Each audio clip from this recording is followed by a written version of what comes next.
আল্লাহ তো যেভাবে খেতে বলেছেন এভাবে খেয়ে তো আমার রোগী হওয়ার কথা না, ওভাবে খেয়ে তো ডায়াবেটিস হবে না, মানে হতে পারে না। কারণ এক হচ্ছে হালাল তৈব খাবেন, আবার এক ভাগ খাবেন, নিয়ম আছে। শুধু হালাল তৈব খেলে তো হবে না, হালাল তৈব খাবেন, এক ভাগ খাবেন, ক্ষুধা লাগলে খাবেন, ক্ষুধা থাকতে থাকতে খাওয়া শেষ করবেন, রোজা রাখবেন এবং কায়িক শ্রম করবেন, শরীরের মর্যাদা বা শরীরের হক আদায় করতে হবে এবং শক্তির চর্চা করতে হবে, এবং রাত্রে ঘুমাবেন এবং ভোরে উঠবেন এবং মসজিদে গিয়ে গিয়ে সুন্দরভাবে অক্তীয় নামাজগুলো মসজিদে পড়বেন। তাহলে সার্কাডিয়ান রিদম রিসেট হয়ে যাবে। কীরকম?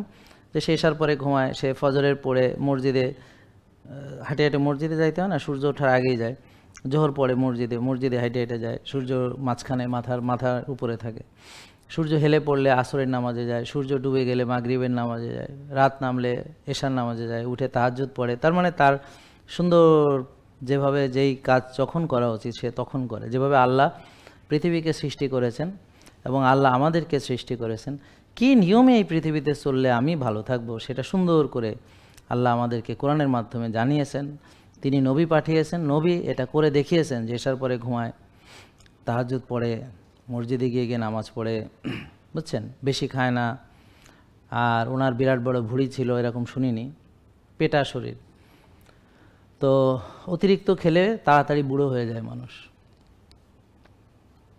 মোটা হয়ে যায়, বুড়ো হয়ে যায়, অথর্ব হয়ে যায়, বিকলাঙ্গ হয়ে যায়, লড়তে চড়তে পারে না।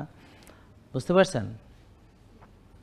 বুঝলেন? বেশি খেলে সমস্যা হয়। এই জন্য আল্লাহ তো বেশি খেতে যদি সমস্যা না হতো তাহলে তো বলতেন যা খুশি খাও, তা তো আল্লাহ বলেননি। তা এখন আপনি আল্লাহকে মানেন, আল্লাহর আইনকে অস্বীকার করেন বা আল্লাহর নিয়ম মানেন না। এখন আপনি যে মরে যাবেন কইতে আছেন, মরার পরে যে ধুনাটা খাইবেন হেটার কথা কন না কেন?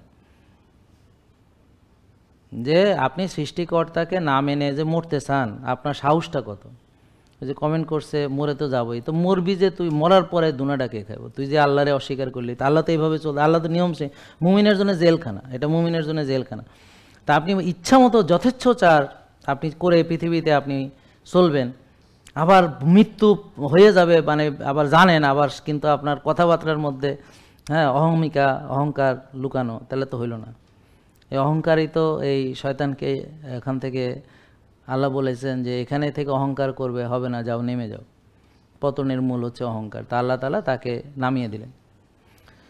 তা অহংকার হচ্ছে পতনের মূল। জেকে লাইফস্টাইল, ওষুধ মুক্ত সুস্থ জীবন।